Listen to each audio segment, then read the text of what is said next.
여러분 안녕하세요. 운영자 조대현입니다. 자막에 나가고 있습니다만 입맛을 바꿔서 빠진 체중을 그럭저럭 잘 유지하고 있습니다. 여러분들도 본 강좌의 지속적인 시청을 통해서 그 요령이나 비결을 터득하시기 바랍니다. 오늘은 동화 상자 속의 다이어트 44번째 시간이자 어린 왕자 2번째 시간으로요. 어린 왕자 그 2단원을 가지고 구성해 봤습니다. 제목은 상자 속의 양 중에서입니다. 두 갈씩으로 정리하면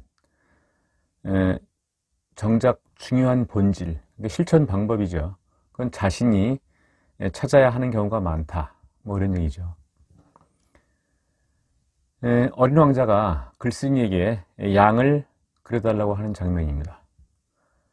몇 번의 양을 그려준 후에 그 어린 왕자가 마음에 들어 하지 않자 결국 상자를 그려주고 네가 원하는 양은 바로 저 안에 있다 라고 알려주는 대목 말입니다.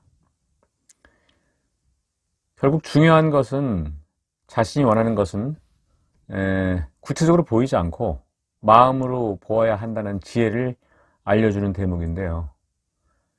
다이어트의 왕도는 뭘까요?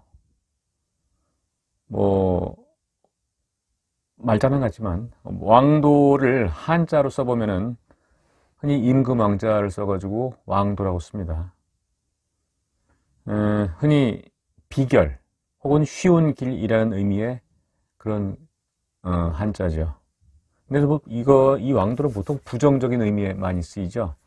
공부의 왕도는 없다 뭐 이런 식으로. 그런데 그 많은 사람들이 이 다이어트의 왕도를 찾기를 바라고 있죠. 글쎄 어린 왕자처럼 남이 양을 그려주기를 본인이 찾기보다는 바란다고 볼 수도 있겠어요. 그렇지 않은가요? 수많은 건강과 다이어트 정보가 넘쳐납니다. 몇 개월 만에 수십 킬로를 감량해서 이 두 사람이 과연 같은 사람인가 믿기 힘들 정도의 사진들, 또한 그 아주 매혹적인 그 남자 같은 경우에 식스팩이라든가 왕자죠, 배에 왕자 있는 거, 또 양껏 먹어도 살이 찌지 않는 그런 방법이라든가, 또 바르기만 하면은 편하게 살이 빠지는 약 이런 천도지 많이 나와요. 있을 수도 있겠죠. 그러나 설령 있다고 해도 그 문제는 지속성입니다. 계속 할 수 있을까? 얼마나 갈 수 있겠는가 하는 거죠. 그 음식들을, 약들을 계속 먹을 수 있는가, 평생. 또한 운동의 경우에 나이가 들어도 같은 무게, 하중에 부하가 걸리는 운동들을 계속 할 수 있을까? 과거에 정말 저술적인 몸을 가졌던 분들이 연세가 들면서 잘 유지하는 분들도 있지만 그게 또 이 근육이 커졌던 것들이 빠지면서 처지고 또 때로는 또 약간 좀 보기 흉한 말씀드리기 뭐하지만 그런 경우도 보이잖아요. 남에게 부러움을 살 수 있는 그런 몸매를 언제까지 간직하기 위해서 계속 운동을 하면서 똑같은 운동하면서 고통을 감내할 수 있느냐, 참을 수 있느냐, 이런 것들은 얼핏 봐가지고는 상대 속에 감춰져서 숨겨져서 보이지 않을 수 있습니다. 왕도라는 단어를 다시 한번 써볼까요? 임금왕자를 쓴 최선의 길, 그 비결, 이런 그런 왕자가 아니라 여기서는 갈 왕자를 써가지고 앞으로 가야 할 길이라는 의미도 있지만 지나온 길이라는 의미도 있어요.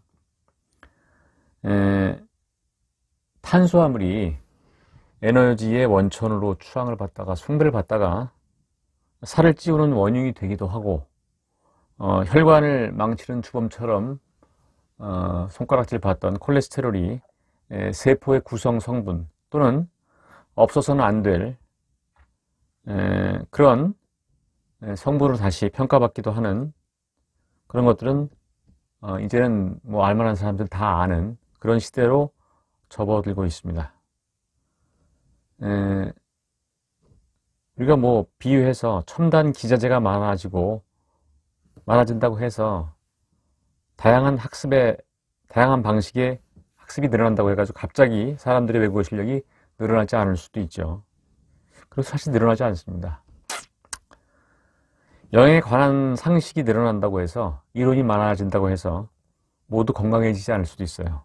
그만큼 우리는 선택의 문제에 부딪히게 되고 너무 많은 것은 아무것도 없는 것이다 라는 그런 말이 떠오르기도 합니다. 나아가서는 또 그만큼 우리를 유혹하는 음식들이 상대적으로 많아지기도 해요.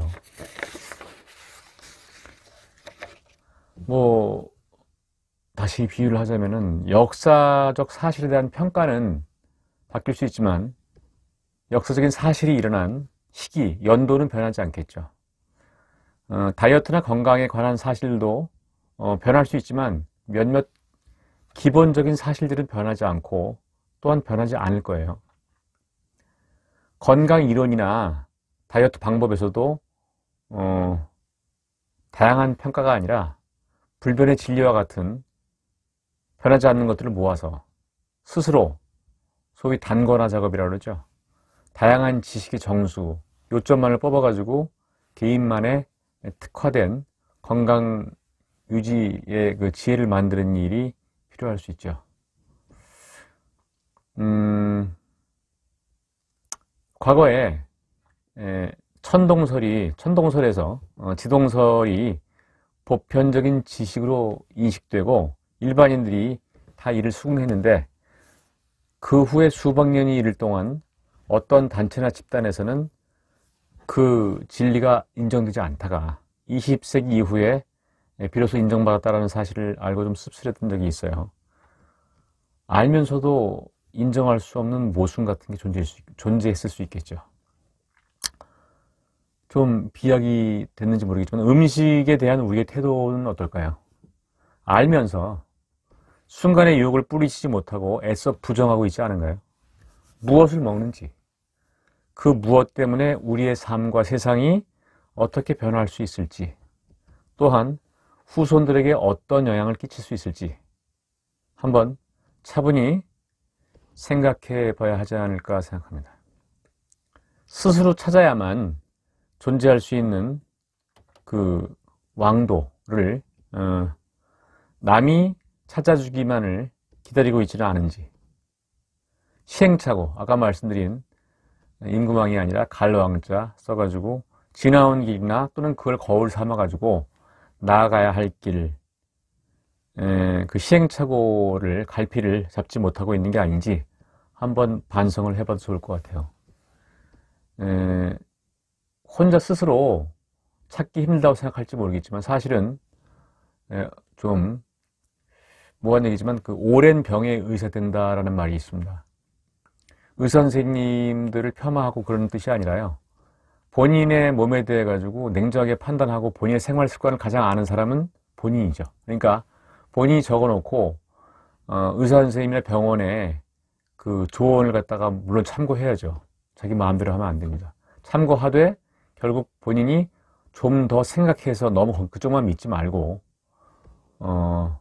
좀 더 지혜롭게 본인의 몸을 잘 관리한다면은 상자 속에 아까 예문에 든 것처럼 양을 발견할 수 있는 지혜를 잘 활용하고 깨닫게 되는 그런 좋은 계기가 되지 않을까라고 생각을 합니다. 오늘도 두서없는 강의 끝까지 들어주셔서 감사하고요. 도움이 되셨다면 구독과 좋아요도 눌러주시면 감사하겠습니다. 다음 시간은 어린왕자 세 번째 시간인데요. 단원으로 치면은 어린왕자 그 4단원입니다. 제목은 터키의 천문학자인데요. 건강과 다이어트의 정보 어떻게 정리하고 기억해야 되는가에 대해서 한번 생각해 볼 예정입니다. 다음 시간에 뵙겠습니다. 감사합니다.